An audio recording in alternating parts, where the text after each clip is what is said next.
This is the ash stack from a few years ago. All this was cut off of the home 40, the 40 acres where I grew up.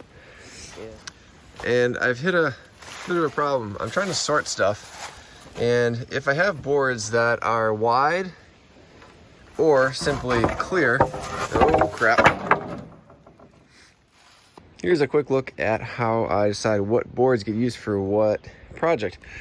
So you'll see here I got two boards next to each other, and the one right here has nice wide grain spacing, meaning that this tree grew under favorable conditions. It grew fast. When hardwoods grow fast, they produce stronger, better, and in my opinion, more beautiful wood.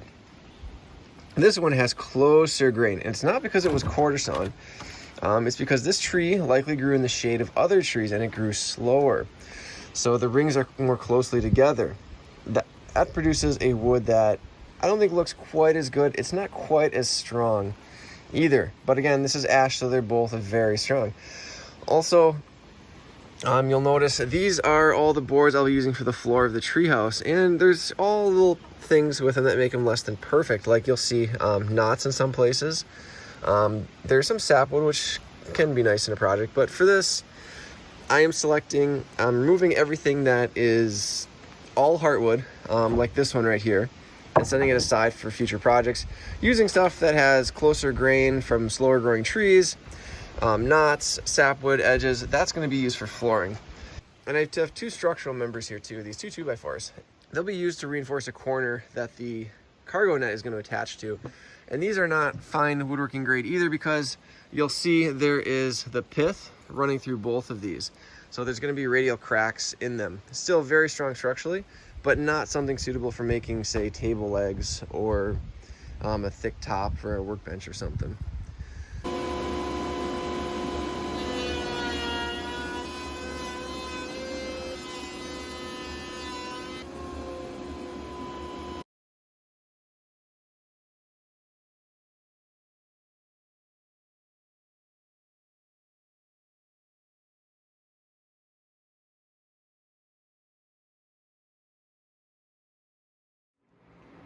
This is where my router normally lives. I only have about a 4.5, maybe 5 foot clearance between the cutter and my dust collector. To handle these 8-foot floorboards, I have had to do a little jerry rigging.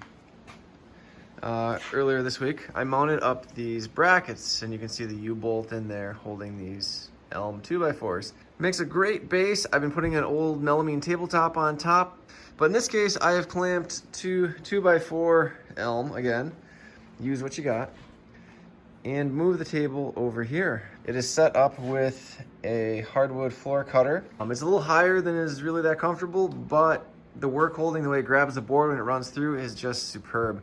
Dust collection leaves something to be desired, but that's okay. It made short work of everything I asked, and everything turned out amazingly. The quality is fantastic. So that's all for now. Looks like the chickens have bedding for the next long time.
Man, I'm so glad to be done with this part. I'm done welding, which is freaking dirty. Painting, which is dirtier. And now, done with the flooring. 2 coats of, let's see, this stuff right here. Floor finish polyurethane, oil base, so extra stinky. And 2 coats on the bottom, because that's an exterior surface. And 3 coats on the top, sanded in between for better adhesion. And it's gonna let it dry now.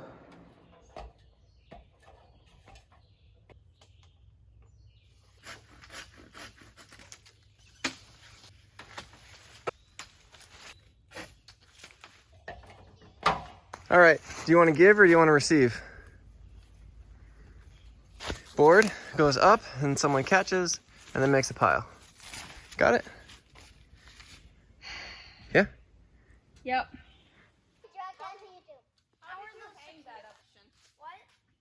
Carefully. I can see why you couldn't do this.